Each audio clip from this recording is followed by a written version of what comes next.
Prvá časť, čo si balím do pôrodnice, je konečne tu, keďže čas sa nám trošku kráti a sú to veci, ktoré ocení podľa mňa každá budúca mamička.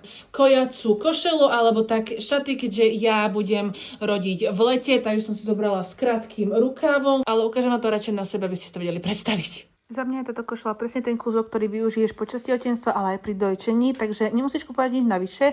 Má prekladaný výstrih, vďaka ktorému nakojíš rýchlo a bez zbytočného zapínania. Ďalšia vec, ktorá určite nesmie chýbať, je župan a zobrala som si letnejšiu variantu s bodkami.